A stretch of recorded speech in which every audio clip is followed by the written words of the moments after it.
آج کل جو صابن وغیرہ بنتے ہیں نہانے کے، پہلے دور میں ایسا ہوتا تھا کہ ان میں گائیں بھینس وغیرہ کی چربی ملائی جاتی تھی۔ اب ایسا ہوتا ہے کہ 90% جو صابن ہیں وہ سب کیمیکلز سے بن رہے ہیں، مختلف کیمیکلز سے، اور اوپر وہ لکھ دیتے ہیں کہ اینیمل فیٹ فری،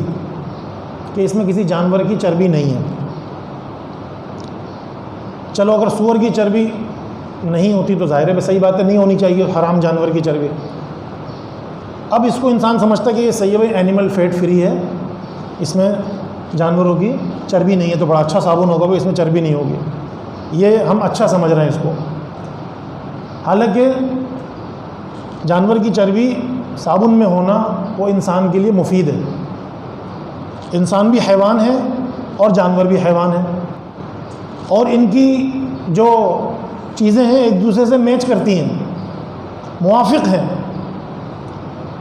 ہم اینیمل فیٹ فری سمجھ کے ہم سمجھ رہے ہیں کہ یہ ہمارے لیے اچھی چیز ہے، وہ ہمارے لیے نقصان دہ، اس میں ساری چیزیں نان آرگینک ہیں، ساری چیزیں مصنوعی ہیں، قدرتی چیزیں اس میں نکال لی انہوں نے، ہم اس کو اچھا سمجھ رہے ہیں۔ اسی طرح لکھا ہوا ہوتا ہے کہ جی یہ جو دوائی ہے یا جو کھانے پینے کی چیزیں ہیں، یہ مثال کے طور پہ مینوفیکچرنگ ڈیٹ ہے 2020 اور یہ ایکسپائر ہوگی 2025 میں۔ اب بڑے خوش ہو گئے، بھائی اس کی تو بہت زیادہ ایکسپائری ہے، بہت زیادہ رکھنے والی چیز ہے، یہ خرید لو بھائی، یہ مہنگی ہے، اس کی ایکسپائری لمبی ہے، یہ ہمیں اچھا لگ رہا ہوتا ہے۔ اور جس کی ایکسپائری قریب ہوتی ہے کہ بھائی جنوری 2020 میں چیز بنی اور جون جولائی میں وہ ایکسپائر ہو رہی ہے، ہم کہتے ہیں نہیں بھائی یہ تو چلے گی نہیں بھائی، بیکار چیز ہے۔ کیا خیال ہے ایسا ہی ہوتا ہے؟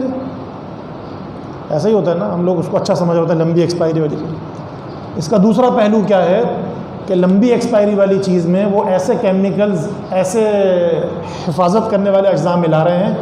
جو بہت زیادہ ہارڈ ہیں اور بہت لمبی مدت کے لیے ہیں، بہت لمبی مدت کے لیے ہیں، اور وہ انسانی جسم کے لیے نقصان دہ ہیں، انسانی جسم کے لیے نقصان دہ ہیں وہ کیمیکلز، وہ اجزاء جو اس کو لمبی مدت کے لیے، حتیٰ کہ لاشوں کو محفوظ کرنے کے لیے ہاسپٹل سے کوئی ڈیڈ باڈی لے کر اس کو محفوظ کیا جاتا ہے، اس میں کیمیکلز لگائے جاتے ہیں تاکہ لمبے عرصے تک میڈیکل والوں کو اس کی چیزیں بتائی جا سکیں۔ یا فرعون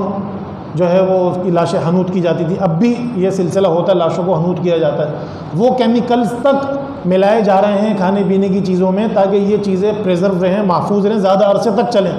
وہ زیادہ عرصے تک چلنے کی وجہ سے وہ کہتے ہیں صحیح ہے، اس میں ایکسپائری لمبی ڈالو، ہم سمجھتے ہیں یہ چیز اچھی ہے۔ میں صرف یہ بطور مثال پیش کر رہا ہوں کہ جو کچھ ہم سمجھ رہے ہوتے ہیں کہ یہ اچھا ہے، در حقیقت وہ خراب ہوتا ہے، غلط ہوتا ہے۔ یہ جو چھوٹی موٹی دکانیں ہوتی ہیں، کھانے پینے کے ہوٹل ہوتے ہیں، یہاں کھانے پینے سے کوئی بندہ بیمار نہیں ہوتا۔ جو بڑے بڑے ملٹی نیشنل کمپنیوں کے جو ہوٹلز ہوتے ہیں، ریسٹورنٹ ہوتے ہیں، ان کے یہاں بڑے بڑے ڈیپ فریزر ہوتے ہیں، وہ سستا مال ملتا ہے، سستی چکن ملتی ہے، بھر لیتے ہیں اپنے فریزر، پھر ان کو کیمیکلائز کر کے ان کو کھلاتے ہیں، جس کے نتیجے میں وہ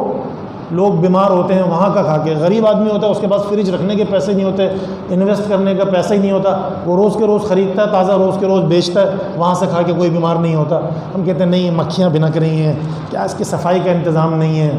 کھلا دودھ ہے اس میں مکھیاں ہیں، پیک دودھ لو بھائی، پیک۔ یہ صرف 2-3 مثالیں پیش کرنی ہیں اس نیت سے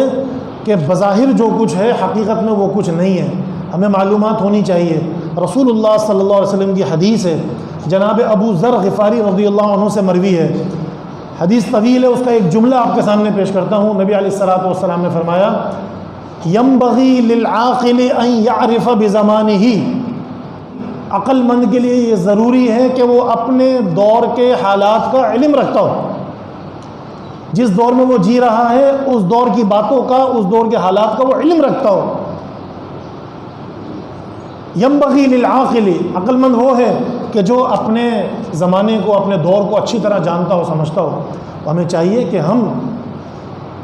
جو اچھائی ہے اس کو پرکھنے کی کوشش کریں، اور جہاں دھوکے بازیاں ہیں ان سے بچیں